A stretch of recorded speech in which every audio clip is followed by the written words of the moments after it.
Nicole Nieto, 23 ans, a deux grands amours, sa famille et l'État de Washington où elle vit.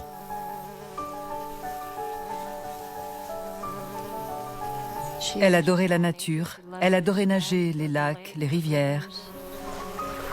Elle ramassait les araignées pour les montrer aux enfants.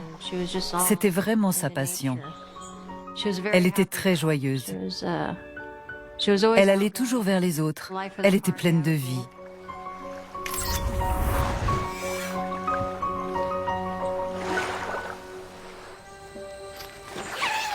Evan? Evan? Evan? Son fils de 2 ans, Evan, fait sa fierté. Evan? Mais depuis qu'elle a divorcé de son père, Yann, 2 ans plus tôt, elle n'en a la garde que la moitié de la semaine. Quand Nicole a eu Evan, ça a tout changé. Elle était focalisée sur lui, elle l'adorait. Elle ne pensait plus qu'à sa famille. Tu vois? C'est mieux. Elle adorait être maman. C'est bien.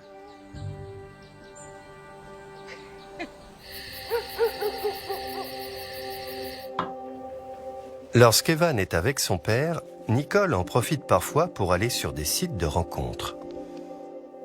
J'adore les activités de plein air, respirer l'air pur et être en communion avec la nature.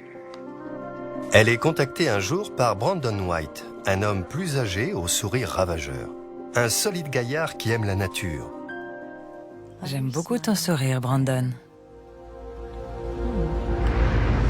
Brandon est tout à fait son type d'homme. Et très vite, lui et Nicole commencent à se voir régulièrement.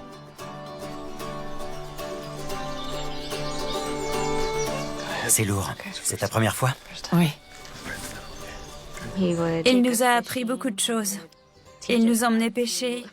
Il nous a appris à découper le poisson.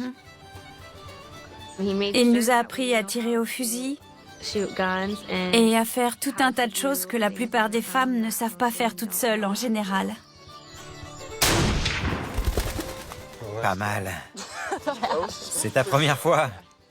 Tu vas t'entraîner.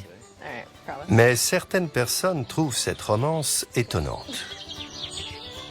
Elle était toute joyeuse et pétillante et lui non. Donc je me demandais ce que ça allait donner. Mais je suppose que les opposés s'attirent. Dans leur cas. «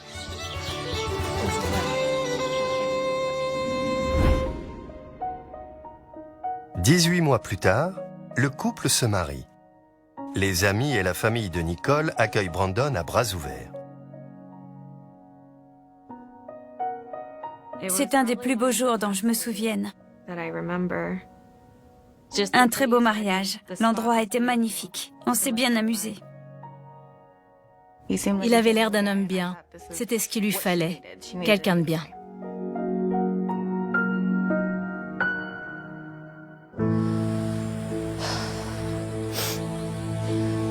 Je t'appelle dès que j'arrive, d'accord? D'accord.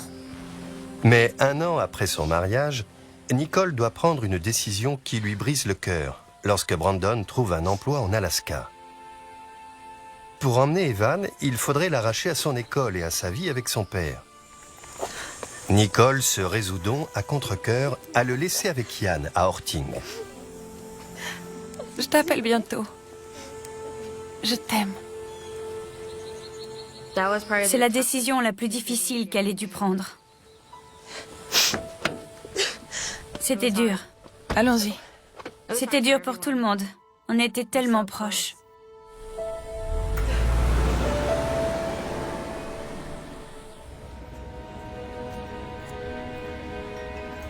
La vie, loin de tout, dans une petite ville d'Alaska, s'avère plus difficile que Nicole ne l'imaginait.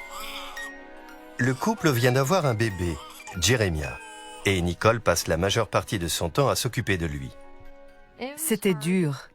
Son mari passait son temps au travail. Elle était seule avec le bébé. Mais il n'y a pas que la solitude qui lui pèse. Elle commence à avoir des doutes au sujet de Brandon. Elle le soupçonnait de la tromper. Il dépensait de l'argent pour des choses qui n'avaient pas lieu d'être, comme des hôtels, des billets d'avion, ce genre de choses. Brandon? Ces soupçons ne font que creuser un peu plus le fossé qui s'instaure entre eux. Brandon, Lâche-moi, ok? que je te lâche? Ils en étaient arrivés à un point où ils ne se faisaient plus confiance. Elle pensait que tout ce qu'il disait était un mensonge. J'ai tout sacrifié pour venir ici avec toi. T'étais pas obligé. T'as choisi, t'assumes. J'avais quel choix exactement? Quitter mon mari et mon bébé? Ou mon fils aîné? C'est ça le choix que j'avais? Et au fait, c'était avant que j'apprenne l'existence de cette femme.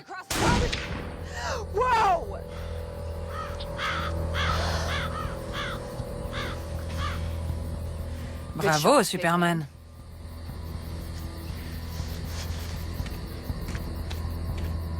Reviens! Nicole! Moins d'un an après son arrivée en Alaska, Nicole retourne dans l'État de Washington et emmène Jeremiah avec elle. Elle s'installe avec sa mère Jill et sa meilleure amie Carrie et retrouve son fils aîné Evan.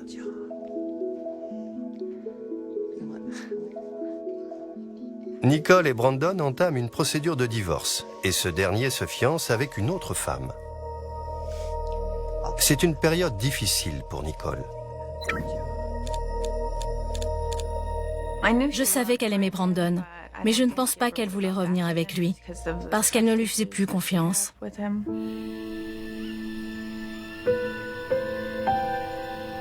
Elle décide de tenter de nouveau sa chance sur Internet. Elle était encore en plein divorce. Et je pense qu'elle a fait ça pour se consoler. Je crois qu'elle aimait toujours son mari. Et elle a dû se dire qu'en faisant ça, ça l'aiderait à l'oublier, parce qu'elle savait qu'il ne reviendrait pas. Elle commence à chatter avec un certain Jonathan. Il aime la nature et habite à proximité. Je lui ai dit que ce n'était pas très rassurant, parce qu'elle ne savait pas vraiment à qui elle parlait. Elle n'était pas du tout méfiante. Elle faisait confiance à n'importe qui.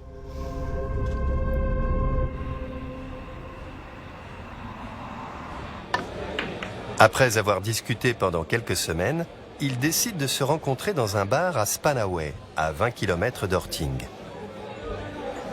Par mesure de précaution, Nicole emmène Carrie avec elle. Non? Ok. Je suppose que quand on est avec sa meilleure amie, c'est plus facile de se faire une idée sur la personne. Si ça va coller, si ça va pas coller. Je lui envoie un texto. Je vais chercher à boire. Ok. On est resté là longtemps à l'attendre. Elle lui envoyait des textos. Il répondait pas. Donc on s'est dit qu'il viendrait pas. Comment ça va? Bonsoir. John? Nicole. C'était parfait. Pas mal. Tu sais jouer? Tu me diras si c'est bien. Essaye toujours. Jonathan a travaillé pour moi à plusieurs reprises aux Jeepers. Et quand il bossait à la sécurité pour moi, ça se passait très bien. Il n'y a jamais eu de problème. C'était un gars de la campagne. Il aimait la chasse, les 4x4, les armes, ce genre de choses. Les trucs qu'on fait ici. Garde bien l'œil sur cette boule. C'était évident qu'ils étaient en train de flirter. C'était un premier rendez-vous typique. Tiens-toi droite. Ils se taquinaient, se touchaient. S'amusaient bien.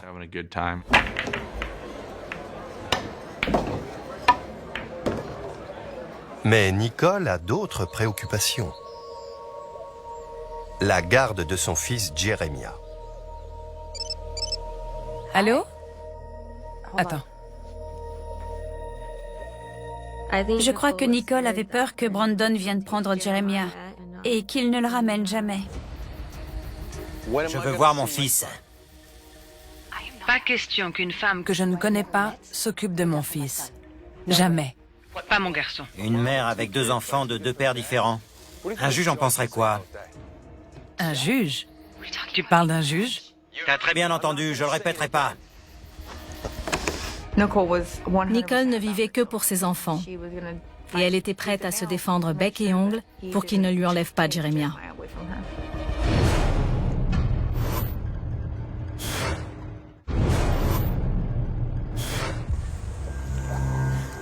Nicole White, 28 ans, est en train de divorcer de son mari, Brandon. J'avais quel choix exactement? Ils se disputent la garde de leur fils de 2 ans, Jeremiah, et leur rapport s'envenime. Un juge en penserait quoi? Un juge?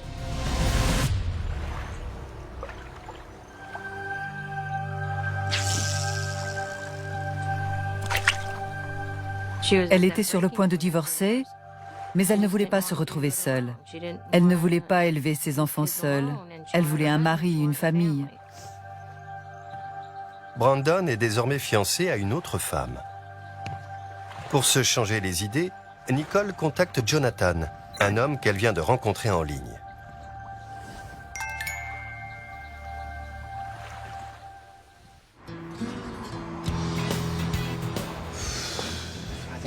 Sa meilleure amie, Carrie, aurait dû l'accompagner, mais elle a un empêchement ce soir-là. Nicole garde néanmoins le contact avec elle tout au long de la soirée. J'y étais presque. Elle m'a envoyé un texto, il devait être 22 ou 23 heures, pour me dire qu'elle s'amusait bien et que je ratais une bonne soirée. Mais lorsque Jonathan voit arriver une fille avec laquelle il est sorti dans le passé, son humeur change. Ils ne sortaient pas vraiment ensemble. Disons que Jonathan aurait aimé être en couple avec elle, mais elle ne voulait pas.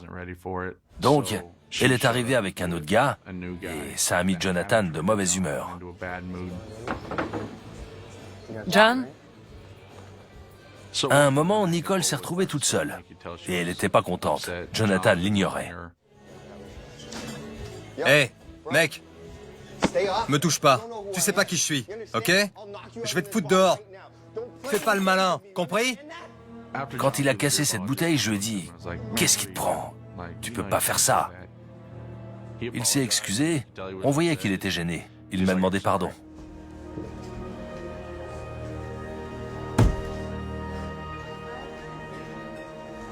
Désolée, je vous sers quelque chose?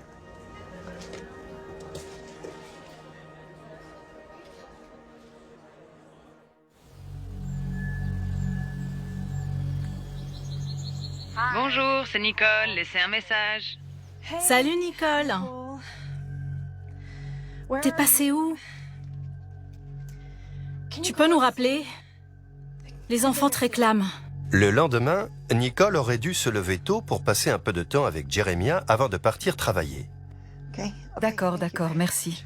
Appelez-moi si vous avez des nouvelles, s'il vous plaît. Carrie, il était 5 ou 6 heures du matin. Carrie est entrée dans ma chambre et m'a dit que Nicole n'était pas rentrée de la nuit. Et j'ai dit, c'est bizarre qu'elle ne nous ait pas prévenus. Mélissa, Nicole est avec toi? Tu as des nouvelles? Elle aurait dû rentrer hier soir. Je me suis levée pour répondre au téléphone. Tu as des nouvelles de Nicole? Et j'ai dit non, elle est sortie hier soir. Oui, je suis inquiète. Vraiment. D'accord. Viens dès que tu peux. À midi, Nicole n'est toujours pas rentrée. Je me suis dit qu'elle était au travail et qu'elle ne pouvait pas répondre. Mais à l'heure à laquelle elle était censée finir de travailler, on n'avait toujours pas de nouvelles. J'ai dit à ma mère d'appeler son travail pour vérifier qu'elle était bien là. Et ils ont dit qu'elle n'était pas venue ce jour-là. Elle n'aurait jamais laissé ses enfants et elle n'aurait jamais manqué le travail. C'était pas son genre. Elle avait le sens des priorités et elle savait qu'elle devait s'occuper de ses enfants. D'accord. Mélissa appelle les hôpitaux. Si vous avez du nouveau, s'il vous plaît, rappelez-nous. Si vous avez une information. Mais personne n'avait été admis à son nom. Le soir approchant, et toujours sans nouvelles de Nicole, Jill appelle la police d'Orting. Non, elle ne laisserait jamais ses enfants. Elle ne manquerait pas le travail. Ils m'ont dit, elle est adulte, elle a le droit de ne pas donner de nouvelles. Et j'ai dit non, ça ne lui ressemble pas. Elle m'aurait appelé, m'aurait envoyé un texto. C'était surtout ses enfants. Elle ne les aurait jamais quittés comme ça. Le jour où elle a disparu, je suis allée sur Facebook. J'ai mis des photos d'elle et de sa voiture. Et j'ai demandé si quelqu'un l'avait vue, parce qu'elle n'était pas rentrée. J'ai décrit les autocollants qu'elle avait sur sa voiture, tout ça, en demandant de me contacter moi, ou Jill, ou sa sœur. Il fallait la retrouver. Carrie sait que Nicole était avec Jonathan au Jeepers la veille. Elle se rend donc sur place avec Melissa. Hey, bon voilà. Vous vous êtes bien amusés hier? Non, c'était ma sœur, Nicole. On nous confond parfois. On est là parce qu'elle n'est pas rentrée hier soir. Et on n'a plus de nouvelles. Et je sais qu'elle était ici avec quelqu'un. John. Jonathan Harrison. Ou Harris. Ou quelque chose comme ça.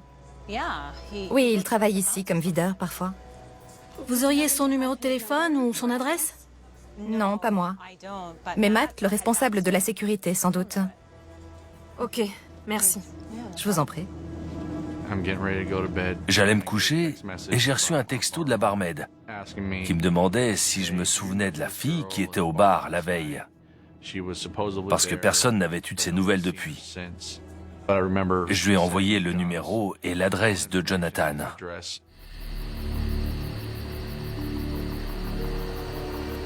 La famille de Nicole appelle Jonathan, mais il ne répond pas. Jill se rend alors à son domicile. Ma mère est allée là-bas. Je lui ai dit de ne pas aller frapper à sa porte, parce qu'il faisait nuit et qu'on ne savait pas ce qui pourrait se passer. Jill fait le tour des rues environnantes dans l'espoir de repérer la voiture de Nicole. J'ai tourné un peu, à la recherche d'une voiture rouge. Je me disais qu'elle était peut-être tombée en panne. J'ai remonté la rue dans les deux sens au moins 3 fois, mais je n'ai pas vu sa voiture.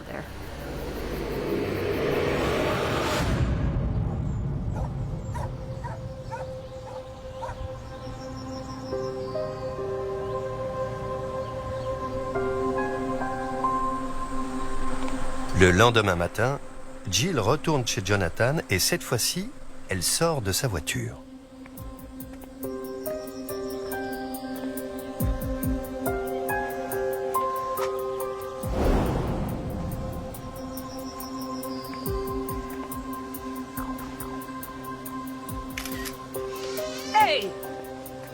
Excusez-moi, qu'est-ce que vous faites? Je lui ai dit, ma fille est sortie avec votre fils hier soir et elle n'est pas rentrée. Nicole White, vous la connaissez? Je connais pas de Nicole. Je lui ai dit d'appeler son fils. Elle m'a dit non, il dort. Et j'ai dit si, vous allez réveiller votre fils et lui dire de venir me voir. Ça n'a rien à voir avec ma mère, ok? Votre fille m'a laissé en plan au milieu de la soirée, c'est tout. Ma fille ne ferait jamais ça.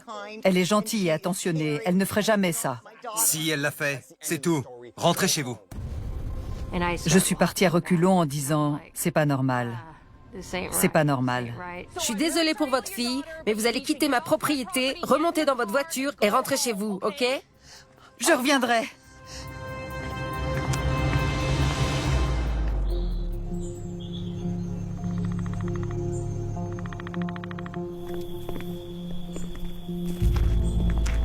Plus tard, le même jour, à 10 km d'Orting, un couple remarque quelque chose d'étrange. Une voiture stationnée bizarrement au bord de la route. En s'approchant, ils remarquent que la voiture n'a plus de plaque d'immatriculation. Ils préviennent la police, qui identifiera la voiture comme étant celle de Nicole. Ça a été le début de la pire période. La pire période de ma vie. Donc, visiblement, la voiture avait reculé puis avancé de nouveau pour finir coincée entre les arbres. Ma première impression en voyant ça, c'est qu'on avait mis en scène un accident. Quelqu'un avait essayé de faire comme si la voiture était sortie de la route. Le seul objet qu'il retrouve dans la voiture est un étui de téléphone portable. Mais rien qui indique où pourrait se trouver Nicole.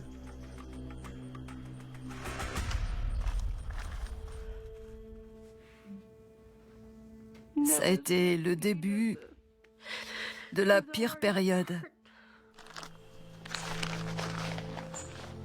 La pire période de ma vie. Ils ont retrouvé la voiture. Mais pas Nicole. Dans un cas de disparition, si on soupçonne un acte malveillant, il n'y a pas de temps à perdre. Si une personne a été kidnappée, il faut la retrouver le plus vite possible. Alors, on a décidé de refaire le chemin pour voir si elle avait essayé de rentrer à pied. Peut-être qu'elle avait été renversée par une voiture et qu'elle avait été projetée dans un fossé. L'inspecteur La Liberté fait appel à l'unité canine. Il y avait deux scénarios possibles. Soit elle avait été kidnappée et était prisonnière, soit elle avait été tuée et abandonnée quelque part.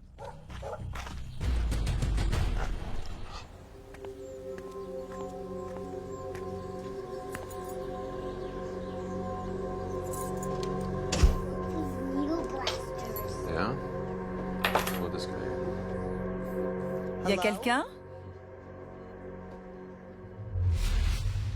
Soyez pas si étonnés. Oui, c'est vrai, pardon. Brandon White, l'ex-mari de Nicole, est venu de l'Alaska pour voir son fils. Je l'ai regardé et j'ai vu qu'il avait perdu une dent et qu'il avait une grosse entaille. Qu'est-ce qui t'est arrivé? Je suis tombé au boulot, ok? Ça arrive. Pourquoi? J'ai eu la chair de poule. Je savais qu'il aimait les armes. Je savais qu'il aimait tuer des animaux. Et j'étais en train de me dire qu'il allait devoir payer une pension alimentaire et qu'il ne pourrait plus voir son fils tous les jours. Qui sait comment il aurait pu réagir? Alors j'ai proposé de faire quelques photos de famille. Jill a une idée derrière la tête. Elle veut faire des photos pour pouvoir montrer la blessure de Brandon à la police. Il avait une blessure au visage. Il était séparé de sa femme, ils ne s'entendaient pas bien. Ils allaient divorcer. Et les membres de la famille sont en tête de la liste des suspects potentiels. Parfait. Souriez.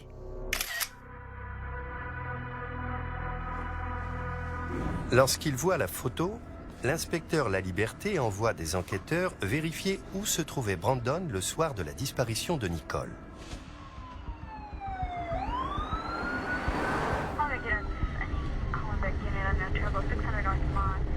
Quant à lui, il rend visite à Jonathan Harris, l'homme qui était avec elle ce soir-là.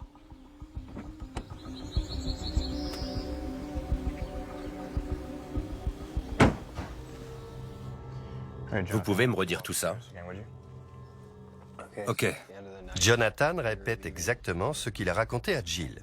Nicole l'a raccompagné après leur rendez-vous au Jeepers et ils se sont arrêtés dans un magasin. Quand je suis sorti des toilettes, elle était partie. Elle m'a laissé en plan. Vous avez essayé de l'appeler? Oui, évidemment. Il se tortillait sur son siège. Il faisait des réponses de plus en plus courtes et il rougissait. Et il regardait sa mère pour se rassurer. Et vous avez utilisé votre portable? Oui. Non, je voulais, mais j'avais plus de batterie.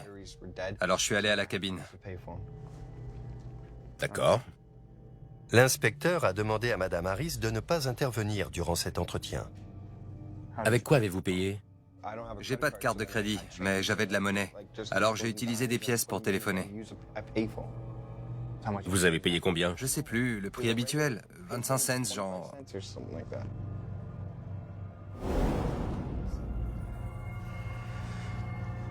Je me suis demandé ce qu'elle avait derrière la tête. Si elle commençait à soupçonner également Jonathan, ou si elle voulait m'empêcher de poser d'autres questions. Ok, Jonathan. J'ai une dernière question. Le magasin, c'était lequel? Le magasin. C'est-à-dire? Soyez plus précis. Le magasin à côté de Jeepers.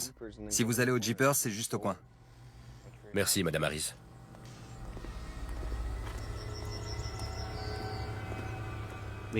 Il y avait une odeur de détergent autour du pick-up de Jonathan. Vous avez senti?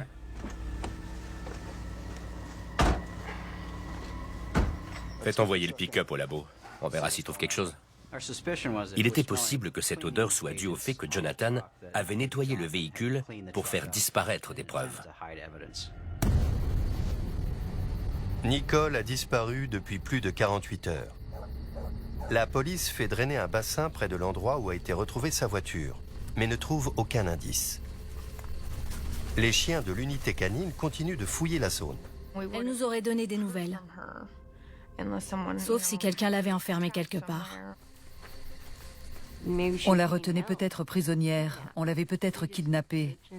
On a continué de chercher et je n'arrêtais pas de penser qu'elle était peut-être enfermée dans un box de stockage. Je m'imaginais tout un tas de choses. Mais il y a du nouveau. Brandon a quitté la ville. Et il a emmené Jeremiah avec lui. Pourquoi il ne nous aide pas? Pourquoi il prend ses distances? Il est juste venu pour prendre Jeremiah et il est reparti. J'essayais vraiment de ne pas perdre espoir. J'arrêtais pas de me répéter « elle va bien ». J'essayais de chasser toutes les pensées négatives de mon esprit, de peur que ça se réalise.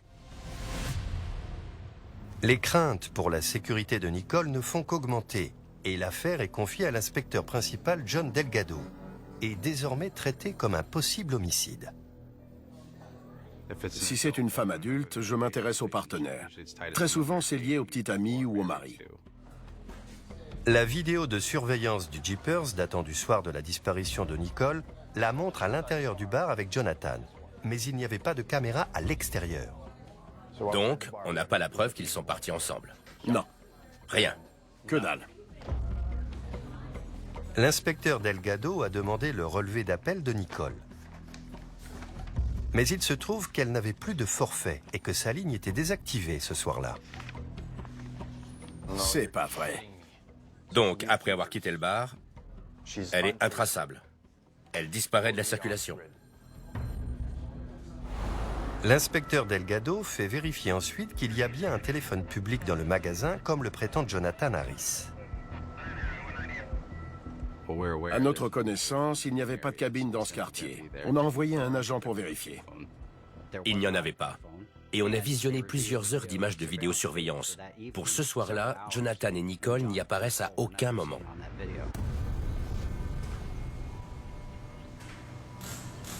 Le lendemain, l'inspecteur Delgado découvre que le pick-up de Jonathan Harris possède un gadget peu commun. 14 mois plus tôt, il a été arrêté pour conduite en état d'ivresse et a dû faire installer un éthylotest anti-démarrage dans son véhicule. À chaque fois que vous prenez le volant, vous devez souffler dans l'appareil. Et il peut vous redemander de souffler à tout moment pendant que vous roulez. Mais l'appareil fait bien plus que cela. On a découvert que ça prenait aussi une photo du conducteur quand il soufflait dans l'éthylotest. Une photo horodatée. Ça allait nous être utile pour notre enquête.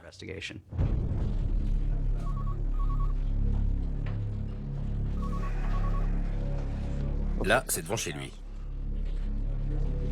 Sur celle-là, il est dans les bois. On ne savait pas où ça avait pu se passer. Ça pouvait être près de chez lui ou dans un des endroits qu'il fréquentait, d'après ses proches. C'était comme chercher une aiguille dans une botte de foin. On ne savait vraiment pas où elle pouvait être. L'inspecteur Delgado interroge ensuite l'ex-petite amie de Jonathan qui était au bar le soir de la disparition de Nicole. Elle lui raconte qu'un soir, en passant devant une base militaire, Jonathan lui a dit quelque chose qui l'a choqué. En passant devant, il a répété plusieurs fois « Ce serait l'endroit idéal pour cacher un corps ». Je lui ai dit « Vous pouvez m'emmener à l'endroit en question ?» L'inspecteur et la jeune femme se rendent à la base militaire.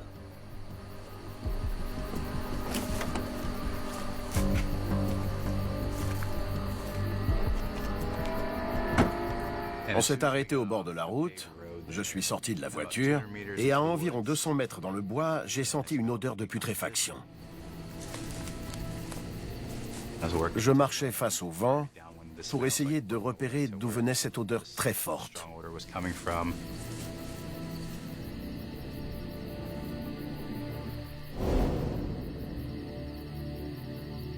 Mais en fait, c'était un chien mort. J'étais dans tous mes états. Tout le monde cherchait Nicole et je commençais à craquer. Où est-elle? Pourquoi je ne l'ai pas accompagnée? Si je l'avais accompagnée, elle serait rentrée chez elle. Oui, bien sûr. C'était le lendemain. Pendant ce temps, l'employeur de Brandon White en Alaska confirme qu'il travaillait au moment de la disparition de Nicole. Merci de votre aide. Il est parti quand? Le lendemain de la disparition. Il avait un alibi. Il était en Alaska au moment de la disparition. Donc, il n'était plus suspect. C'est une bonne nouvelle pour Brandon, mais c'est une piste qui disparaît. On y va! On commençait à se dire que les chances de la retrouver vivante s'amenuisaient de plus en plus. Jonathan Harris est désormais le seul suspect dans cette affaire. Mais la police n'a aucune preuve concrète l'impliquant dans la disparition de Nicole. Mandat de perquisition en main, l'inspecteur Delgado va fouiller son domicile. Mais je dois lui dire quoi? Madame, laissez-nous travailler. Ok, mais j'ai eu mon avocat et il dit que je suis pas obligée de vous répondre. Et mon fils non plus. Je comprends, mais on verra ça plus tard. Allons-y.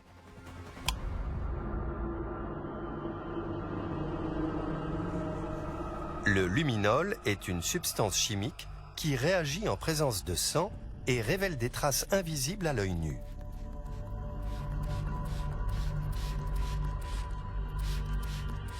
Une lueur bleue est apparue là où il y avait eu du sang, dans la chambre de Jonathan Harris. Ça a été une vraie révélation de voir la quantité de sang qu'il y avait sur la moquette et qu'on ne voyait pas à l'œil nu. Rallumé.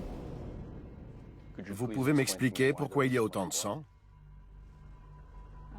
Ça doit être le chien. Il rapporte des lapins parfois. Il en a rapporté un l'autre jour et il met du sang partout. Ok. La fouille se poursuit dans le garage qui se trouve derrière la maison.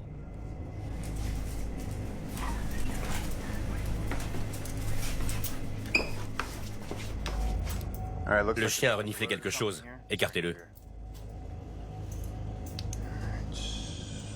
Ok. On dirait un vêtement. Un pull noir. Il est mouillé. Le pull correspond à celui que portait Jonathan Harris sur les images vidéo du bar le soir de la disparition de Nicole. Le chien a trouvé autre chose? Éloignez-le. Ok. Ah, un débardeur blanc couvert de sang. Mais avant de pouvoir arrêter Jonathan Harris, il faut identifier d'où provient le sang et confirmer qu'il s'agit bien de sang humain.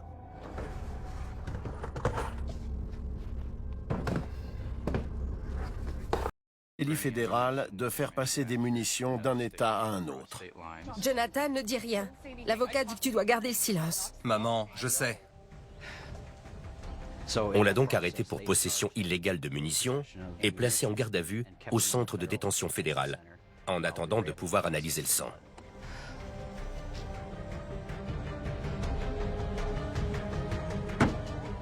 Mais on n'avait toujours pas trouvé le corps. Les bulles, regarde! Nicole White a disparu depuis maintenant 7 jours. Viens voir. La police a mis Jonathan Harris en détention pour possession illégale de munitions. Mais il lui manque toujours une preuve pour l'impliquer directement dans la disparition. On commence à se demander, ça va durer des années? On ne va jamais la retrouver?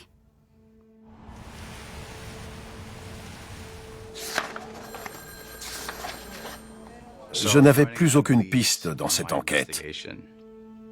Alors, je suis reparti à zéro et j'ai réexaminé les photos prises par l'éthylotest de Jonathan Harris.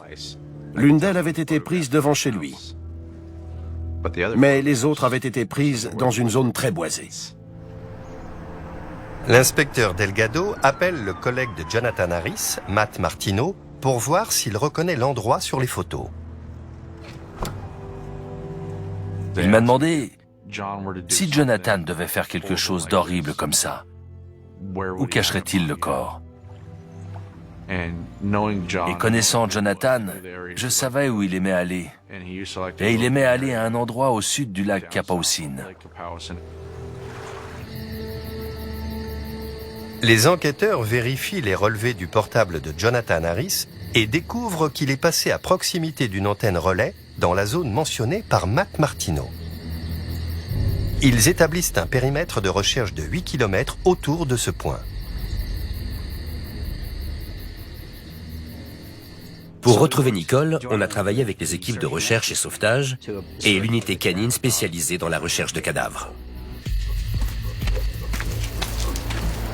Pendant 5 jours, des volontaires passent la zone au peigne fin. C'était le jour de la fête des pères. Et je me souviens que j'ai entendu les hélicoptères. Je me suis dit qu'il devait se passer quelque chose. Il y avait des hélicos partout.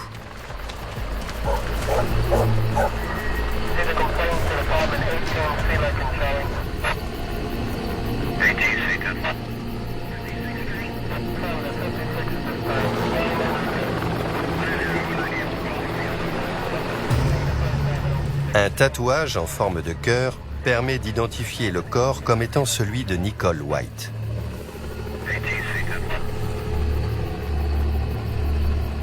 Même si elle était morte, j'étais tellement soulagée qu'il l'ait enfin retrouvée que je me suis effondrée. Je me disais, mon Dieu, le cauchemar est terminé. Mais c'est un autre cauchemar qui commence.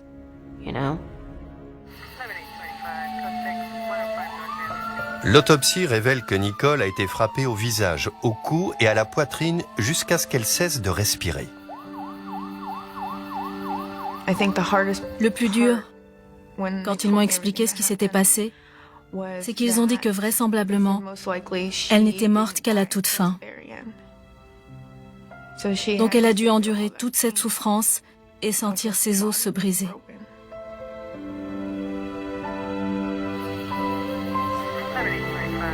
Les analyses du sang retrouvées dans le garage de Jonathan Harris confirment qu'il s'agit bien de celui de Nicole et il est inculpé pour meurtre. La police peut désormais reconstituer le fil des événements après que Nicole a quitté le bar le soir de sa disparition.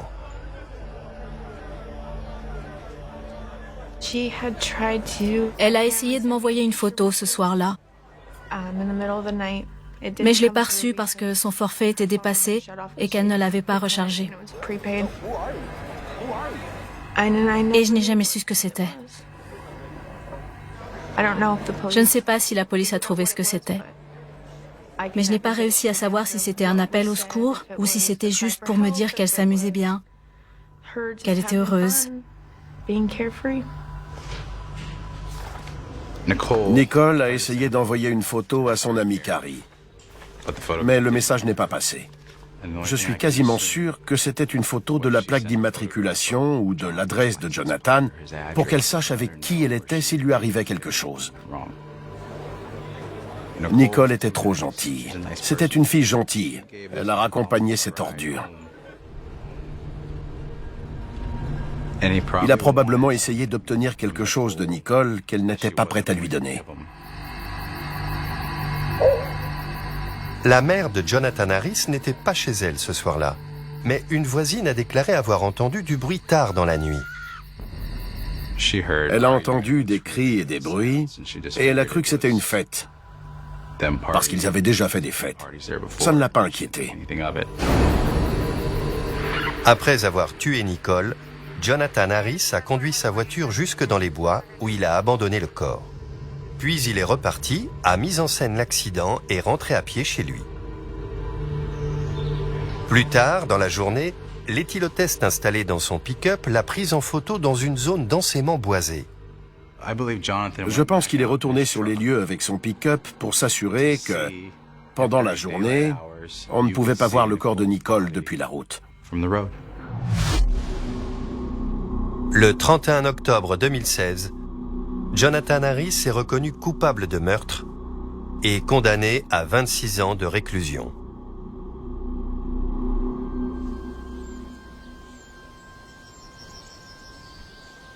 Six mois après sa mort, j'ai trié ses affaires.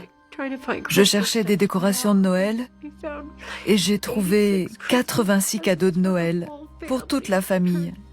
Ses cousins, ses neveux. Nicole était comme ça. C'est elle qui réunissait toute la famille à chaque occasion pour faire la fête. Elle aimait faire la fête pour un oui, pour un non. C'est ce qui me manque le plus. Les deux fils de Nicole vivent aujourd'hui avec leur père. Evan avec Ian, dans l'État de Washington, et Jeremiah avec Brandon, en Alaska. Elle n'avait peur de rien. Elle était courageuse. Elle faisait ce qu'elle voulait. Elle était indépendante et c'est ce que j'admirais chez elle.